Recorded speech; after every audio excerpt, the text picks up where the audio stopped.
ললিতা, বিশাখা, আমি এত হতভাগিনী,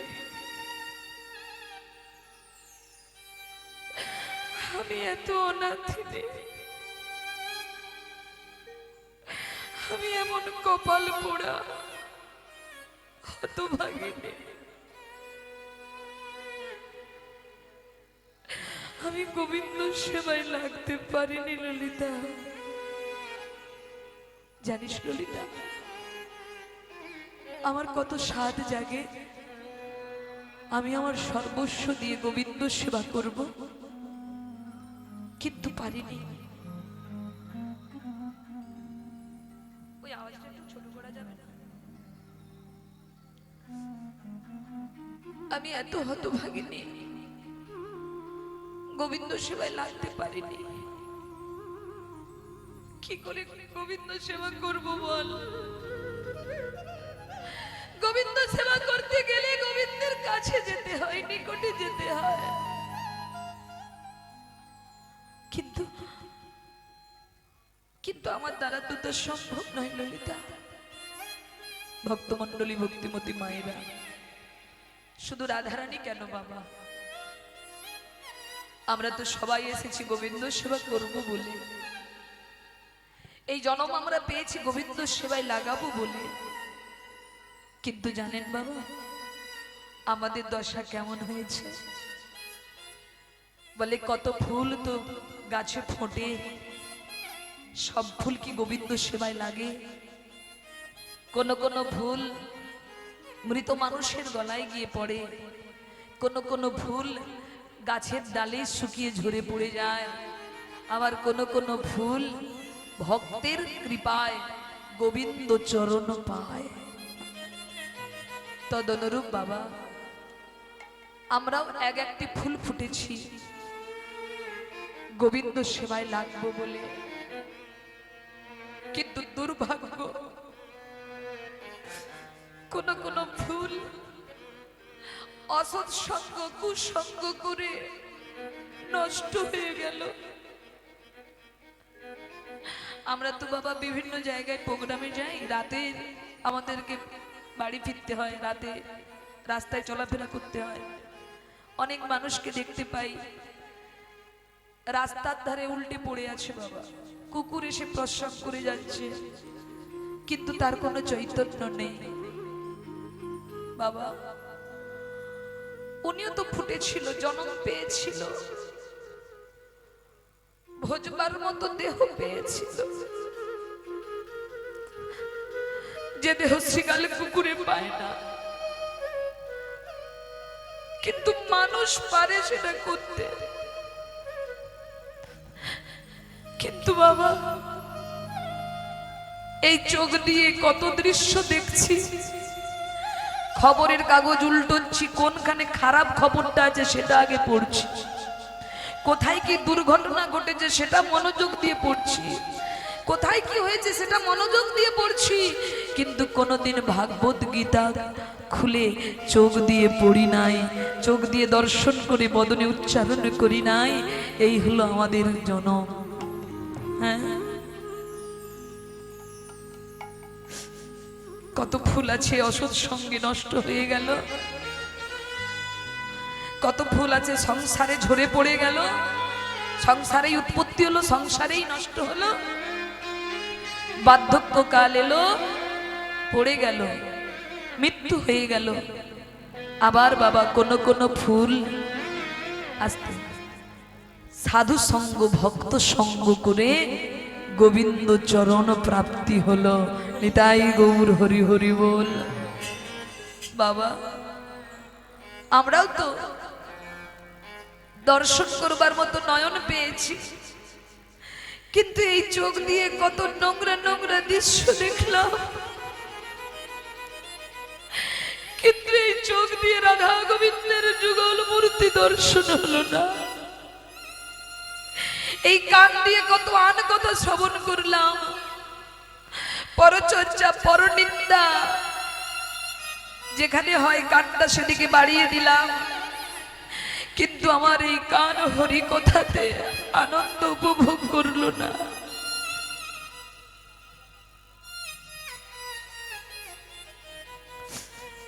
আমার এই কান দিয়ে আমি গোবিন্দের গুণগান শুনলাম না, আমার লোভ হলো না।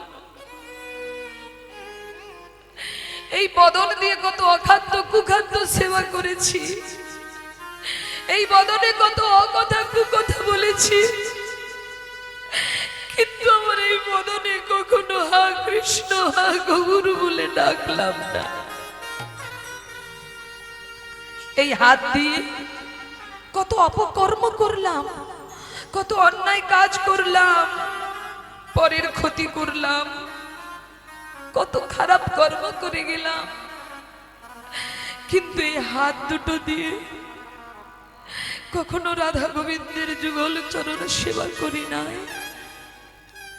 এই চরণ নিয়ে অসৎ কাজে গেলাম, কিন্তু এই চরণ নিয়ে ধাম দর্শন করতে গেলাম না। তাই যে জন্ম, যে দেহ, যে মনুষ্য জন্ম পেয়ে যে দেহ সেবায় লাগাতে পারি না, সেই দেহ বাজার থেকে মরাই ভালো ললিতা, সে দেহ বাজার থেকে মরাই ভালো,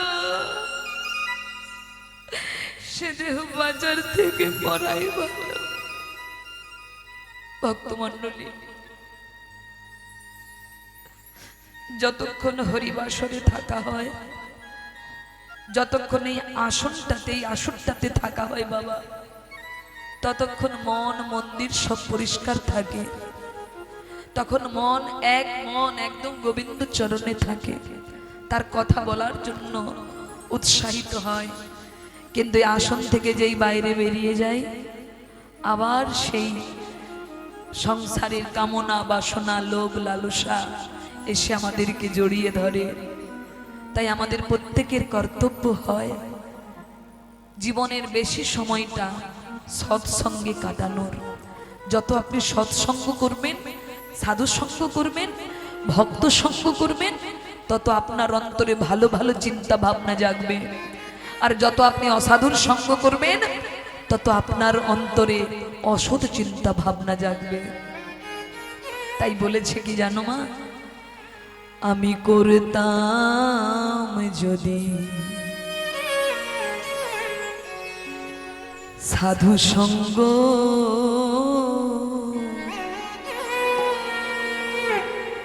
হরি রাখতো আমায় ভালো,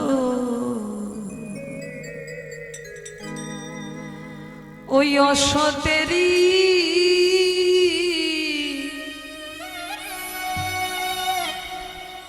সঙ্গ করে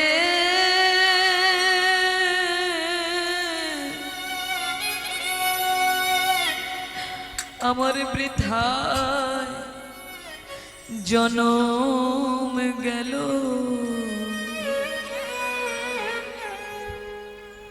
আমি করতাম যদি সাধু সঙ্গ, হরি রাখতো আমায় ভালো, আমি করতাম যদি ওই না সাধু সঙ্গ,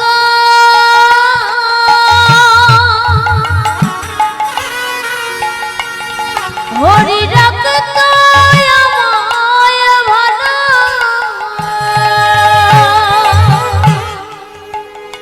আমি করতাম যদি সাধু সঙ্গ, হরি রাখতো আমায় ভালো। আমি করতাম যদি সাধু সঙ্গ,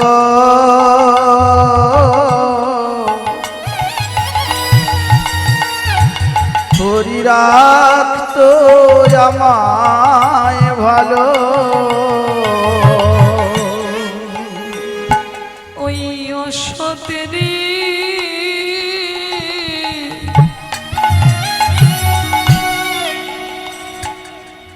সঙ্গ করে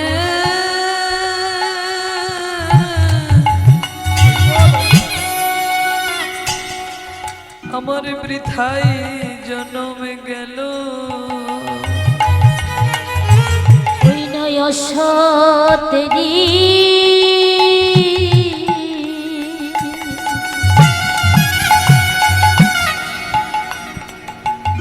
সঙ্গ করে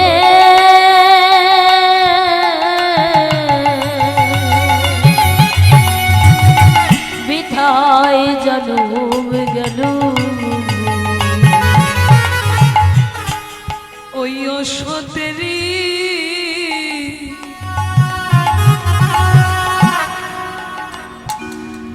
সঙ্গ করে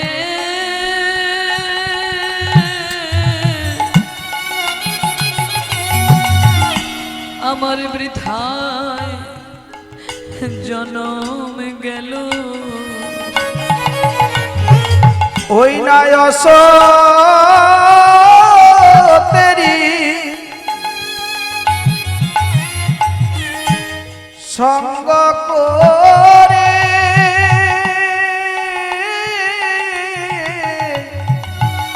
নিতাই গৌর হরি বল। আমার বিথায় জনম গেল। আমি করতাম যদি সাধু সঙ্গ অনিরাগ তুই আমায় ভালো। আমি করতাম যদি নিতাই সাধু সঙ্গ হরি রাখতো আমায় ভালো। করতাম যদি সাধু সঙ্গ হরি রাখত আমায় ভালো। তাহলে বাবা সাধু সঙ্গ করলে গোবিন্দ ভালো রাখে, আর অসতের সঙ্গ করলে কষ্ট পেতে হয়। তার প্রমাণ কুরুক্ষেত্রের যুদ্ধে। তো বাবা আজকে রাধারানী সখীদের কাছে কৃষ্ণ কথা বলছেন, জানিস ললিতা, আজ প্রাতকালে আমার গোবিন্দ গোষ্ঠে গেল, কিন্তু গোবিন্দের সঙ্গে দূর থেকে দর্শন হলো, কিন্তু সাক্ষাৎ দর্শন হলো না। তাই আমার স্বাদ জেগেছে, আমি গোবিন্দের সঙ্গে সাক্ষাৎ দর্শন করতে চাই।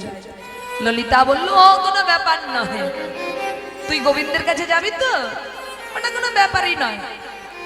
তা আজকে রাধারানীর সখীদের সঙ্গে কৃষ্ণ কথা বলতে বলতে দেখবেন বাবা, যে জন কৃষ্ণ ভজে সে বড়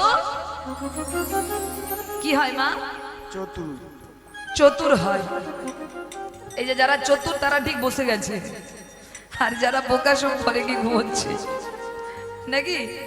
যে যখন কৃষ্ণ ভজে সে বড় চতুর। তার রাধারানী আজকে চতুরতা করছে কিরকম দেখুন।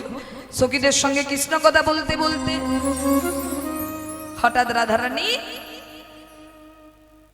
অচৈতন্যের ভান করে সখীদের মাঝে লুটিয়ে পড়ল। আর যেই লুটিয়ে পড়লো অমনি ললিতা বিশাখা বলছে, কি হয়েছে বল, এই এই এমন করছিস কেন, কি হয়েছে বল, কি হয়েছে? রাধারানী মনে মনে ভাবছে, আপন ভজন কথা না কহিবি যথা তথা, আপন আপনি হইবি সাবধান। কৃষ্ণ ভজনের কথা, কৃষ্ণ বিরহের কথা যাত্রার কাছে বলা উচিত নয়।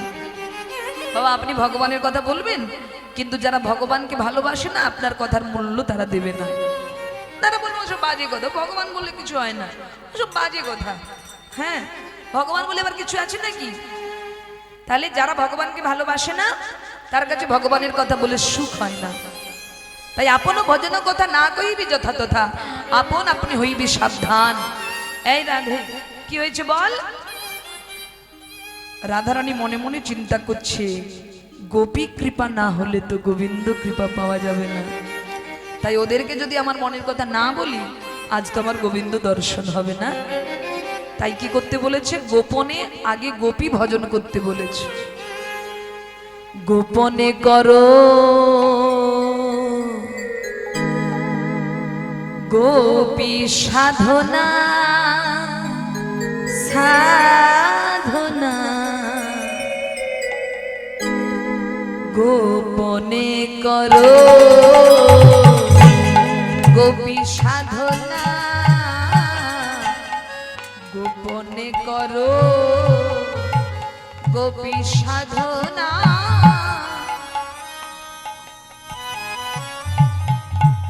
মধুর ব্রজ রসে,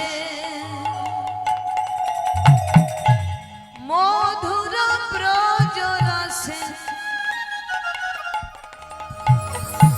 ডুবে থাকো না, গোপনে করো গোপী সাধনা সাধনা, গোপনে করো গোপী সাধনা, গোপনে করো গোপী সাধনা সাধনা, গোপনে করো গোপী সাধনা। গোপনে বাবা দেখবেন ভক্তরা গোপনে নামের ঝোলা হাতে নিয়ে গোপনে ভজন করে। কাদের ভজনা করে? গোপী ভজনা। গানটা খুব মন দিয়ে শুনুন। মধুর ব্রজধামে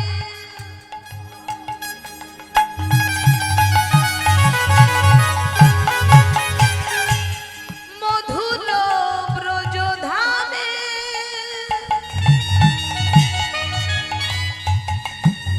মধুর ব্রজধামে মধুর ব্রজধামে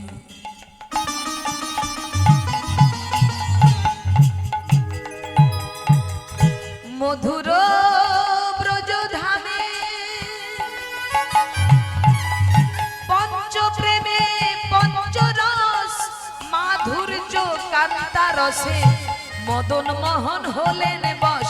তোমরা চাও যদি সেই প্রেম ধন ধরো শিরাধার চরণ, চাও যদি প্রেম ধন ধরো শিরধার চরণ, তোমরা চাও যদি প্রেম ধন ধরো শিরাধার চরণ, চাও যদি প্রেম ধন ধরো শিরধার চরণ, রাধা কৃপা বিনে কেউ তারে পাবে না, গোপনে করো গোপী সাধনা, গোপনে করো গোপী সাধনা সাধনা, গোপনে করো গোপী সাধনা।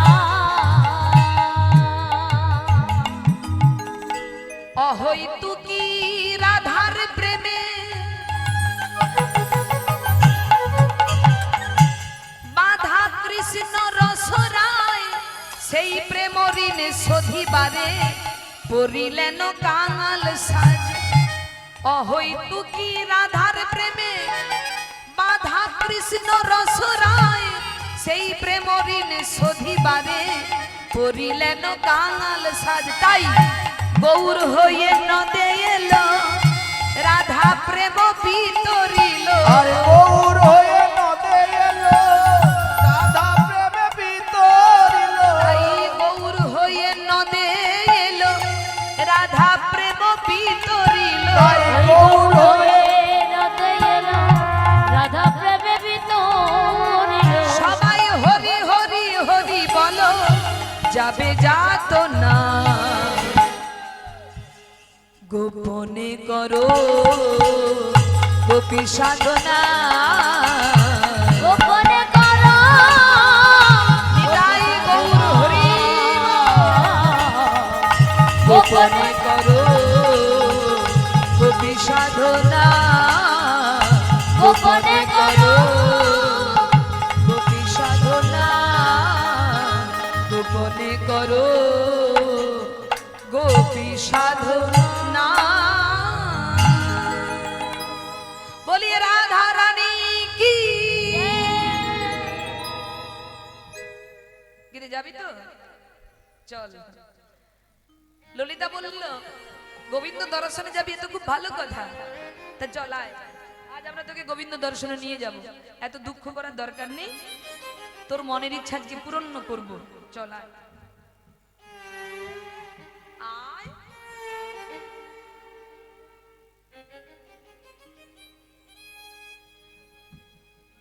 এমন করছিস কেন, যাবি না কেন? রাধারানী বলে সখীরে যাব কি করে?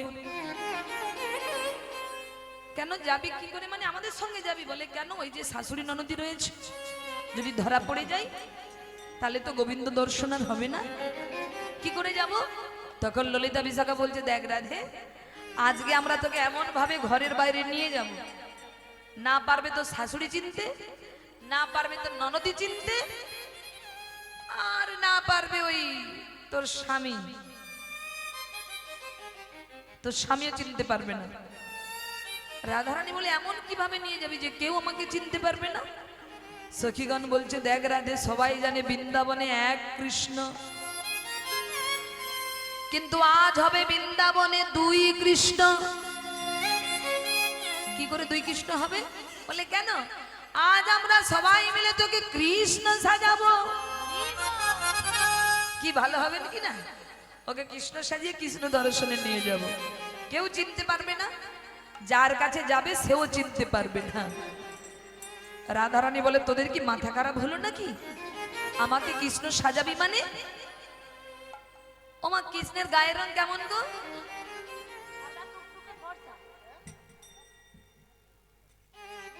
কেমন?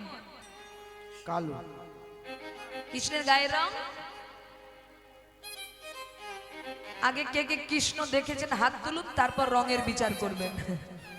এই যে এখন আপনারা আমাকে দেখছেন, তবে তো বলতে পারবেন সুচিত্রা কেমন, না দেখলে বলবেন কি করে? তা কৃষ্ণের গায়ের রং যে কেমন না দেখলে কি করে বলবেন? কে কে কৃষ্ণ দেখেছেন হাত তুলুন তো দেখি। হরি বল, হরি বল। আর দুইজন হাত তুলেছে, আর বাকিরা কেউ কৃষ্ণ দেখেননি? হরি বল। আচ্ছা, আজ আমি সুচিত্রা কথা দিয়ে যাচ্ছি, আপনাদেরকে কৃষ্ণ দেখাবো, সত্যিকারের কৃষ্ণ দেখাবো, বিগ্রহ নয়, প্রতিচ্ছবিও নয়, সত্যি সত্যি কৃষ্ণ দেখাবো। দেখবেন তো? একটু জোর করে উলুধ্বনি দাও দেখি মায়েরা। আর আমার বাবা দাদা ভাই যারা আছেন একটু জোর করে হরিধ্বনি দিন তো দেখি। হরি বল, হরি বল। বাহ, ভীষণ ভালো লাগলো। তা যারা যারা আপনারা কৃষ্ণ দেখবেন, সত্যিকারের কৃষ্ণ যারা যারা দেখবেন, আপনারা আজকে কীর্তন গানের শেষে যে যার বাড়িতে যাবেন, বাড়িতে গিয়ে আপনারা প্রত্যেকে 1 ঘন্টা করে জলে ডুবে থাকবেন। হরি বল, হরি বল।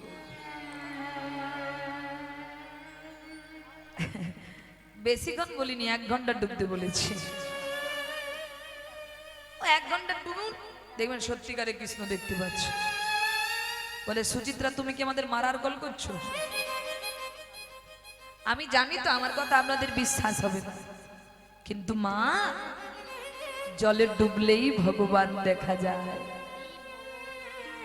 তবে নদীর জলে নয়, সাগরের জলে নয়, আর ওই পুকুরের জলেও নয়। যদি ভগবান দেখতে চান, তাহলে গুরুচরণ আশ্রয় করে একবার নয়ন জলে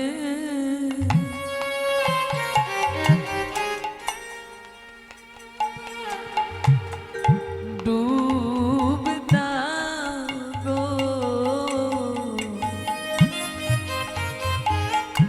একবারে নয়ন জলে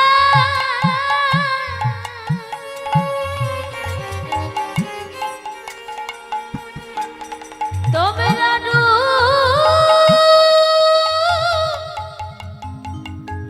ডুব দাও।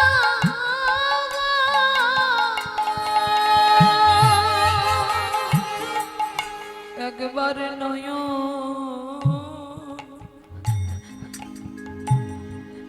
নয়ন জলে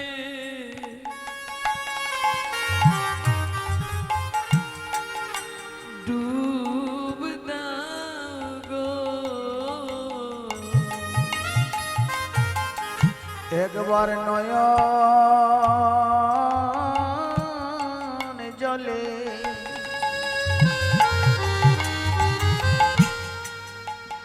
নয়ন জলে ডুবে দাও গো।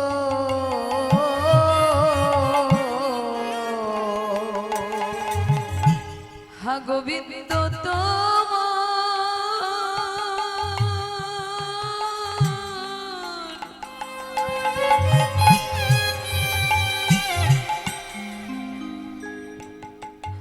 তোমার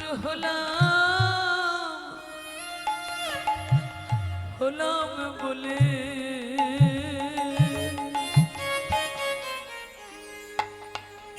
তোমরা নয়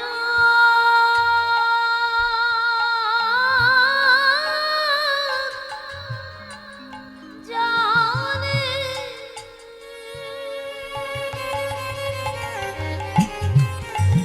হৃদয় একেবারে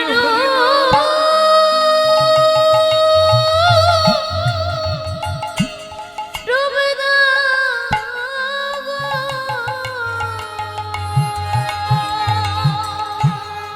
হা গোবিন্দ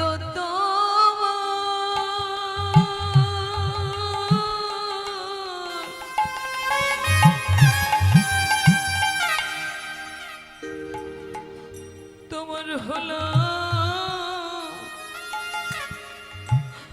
হলাম বলে তোমরা নয়ন জলে নয়ন জলে ডুবে দাও দাও গো।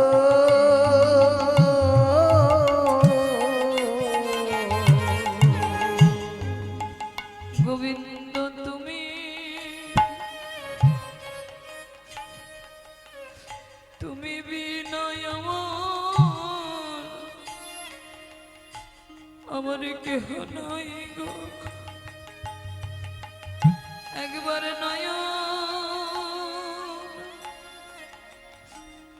নয়ন জলে ডুব দাও গো। গোবিন্দ তুমি তুমি বিনা মোর কেহ নাই গো। তোমরা নয়ন জলে ডুব দাও গো। গোবিন্দ তুমি বিনা মোর কেহ নাই গো। তোমরা একবার নয়ন জলে ডুব দাও গোবিন্দ তুমি তুমি বিনা আমার কেহ নাই গো। নয়ন জলে ডুব দাও গোবিন্দ তুমি বিনা কেহ নাই গো। করে নয়ন জলে ডুব দাও গোবিন্দ তুমি বিনা কেহ